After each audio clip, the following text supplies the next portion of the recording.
today and this weekend, we're going to be celebrating our 173rd anniversary. It's our founding day on May 1st. That's Saturday. Today on Giving Day, we're sitting down with Rob Caudill, and we want to do an update about what's going on in Phi Gamma Delta.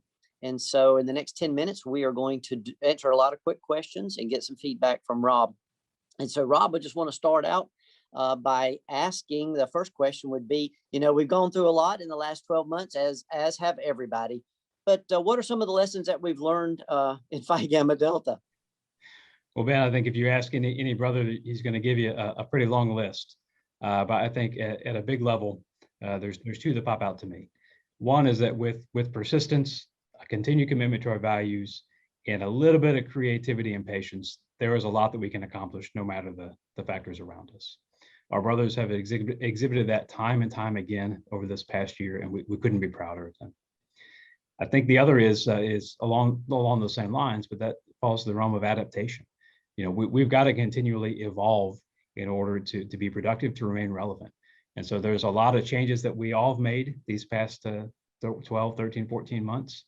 And that's no different than the fraternity. So there's some changes that we found are actually going to be really beneficial to how we continue going forward. Others, we might do some sort of hybrid model. Others we're going to abandon completely because it's just something we prefer not to do. But overall, I mean, it's made clear that there's a great need to continue to adapt and modernize how we operate as a fraternity. Yeah, and you mentioned persistence, and the theme for this Giving Day is strengthen our brotherhood, demonstrate our persistence. And so, I think that word's been used so often this last year, but it's a good word to keep in mind.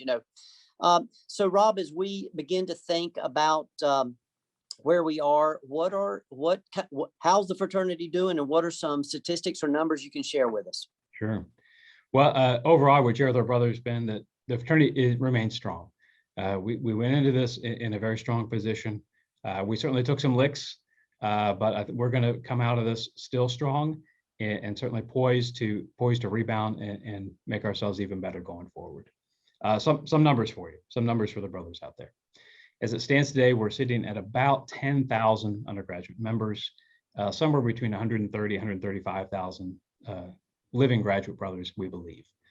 So in terms of undergraduate membership, that's a little shy of where we were a year ago. A year ago, we were at about 12,000 members, so 10,000 today. That's through some attrition. We've closed some chapters. We've unfortunately had to close 10 chapters over the past year, which includes 6 for behavior. And that's an unfortunate reality of where we are, but we have our values and our policies that we need to live up to. And in some cases, there's chapters that we're not willing to do so. In other cases, there were chapters that just couldn't continue operationally, and despite the best efforts of everyone involved, just had to cease operations. In terms of chapters and colonies, we're sitting at about 147 campuses today, which again is a little bit off from where we were a year ago, down from 155, but still in a strong position.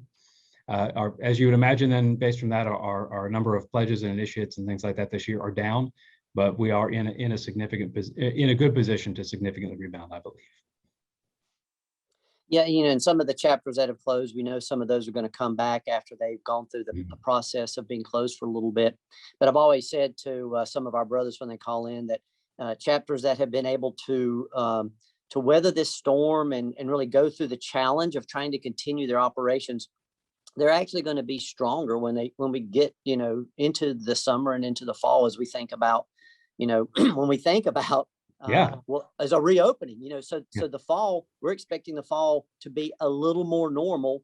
That I'm sure that's created a lot of ideas and things that the fraternity has to prepare for. What are some of the things that you're looking at in the fall that the brothers need to know? Well, I think looking at the fall, there's a lot going on. I think the first to address is just that there are a lot of things we've learned that we want to change how we operate going forward. So, I mean, back to those numbers just for a second.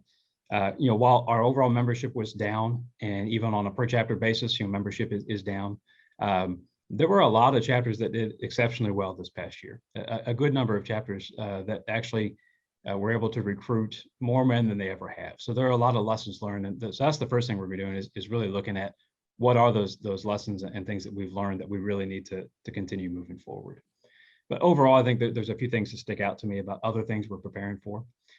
While we do expect that a lot of campuses are going to be a heck of a lot closer to normal this fall, I don't think we're going to be all the way there. And no one can certainly predict still today what the fall is going to look like. But I think as vaccinations continue, as cases continue in the right direction, we will see a lot more comfortability with resuming more in-person interactions and operations. So with that, you've always got concerns about pent-up energy and a continued commitment to our educational efforts around risk management, around alcohol and health and safety issues, and around hazing prevention. So those efforts are going to continue in a very strong way. I think there's also going to be a lot there about just re-educating our chapters to some of the basics of operations, everything from performing the ritual again, where in some cases they haven't been together. In a lot of cases, haven't been together for 14 plus months to perform that ritual. All the way down to just coming together for regular chapter meetings and just the nuts and bolts of that operation. Two other things that I think are common that's just important to understand. I think the outside of COVID, there's been more going on as well. The archons are gearing up and prepared to receive recommendations from our Diversity, Equity, and Inclusion Committee. And I think that brothers, by the time we reach the fall term, we will be in a position to begin implementing some recommendations, all in an effort to make our fraternity more welcoming, more diverse, and ultimately more inclusive of our campus communities. But the other big thing that sticks out to me that I think is important for brothers to be aware is, I think one of those big lessons learned, we've known intrinsically that a fraternity chapter is a great opportunity not to just develop friendships, but develop those support networks. And those networks have never been more important than the past 14 months. Research is really showing time and time again that there's a significant impact on the mental health, particularly of young people under the age of 25 throughout this pandemic. When you think about the isolation that they've had to endure and just the disruption to daily activities. But we've also found is a lot of chapters have taken that to heart and recognized that there's a lot of opportunity there. And so they've by their own action and by some support from the fraternity, have really taken some significant steps to address those issues in their chapters, to offer a lot of resources and a lot of help and a lot of support, and really to be a place where brothers can come together, can be vulnerable, and help each other with their problems. Yeah, and a lot of the things that you just mentioned, everything from hazing to mental health, leadership, alcohol, education, those are, when brothers donate to the foundation, those are the areas where we're spending a big chunk of our money, if not the biggest. Yeah. But it's very needed, and it's something that has to be done every year. It's not like you do it one year and then you can forget about it. It has to be forefront for everybody. So thanks to brothers that when they give, that allow us to do those things for the fraternity. I want to ask a question about just volunteers, and then if there are other big issues that brothers need to know about. Sure. Well, I continue to be amazed and believe that we are blessed by our graduate brothers. Not only the financial support that they give us, but their time and talent as well. We've got a lot of dedicated brothers out there who have really helped us weather this storm, particularly from Purple Legionnaires and house corporations who've taken on a lot to make sure that our chapters continue in a productive way in our position to thrive in the future. So I just want to say thank you to all those brothers as well. But yeah, I think as we move forward, there's going to be a lot that we've learned that we're going to continue to adapt on. And all in all, I think that Phi Gamma Delta is positioned to be very strong, to make a very positive impact on everyone around us in the coming year. Well, Rob, we want to just thank you and the archons and the staff and the volunteers. I mean, and and our undergraduate brothers for really, walking through a very difficult year and doing it well.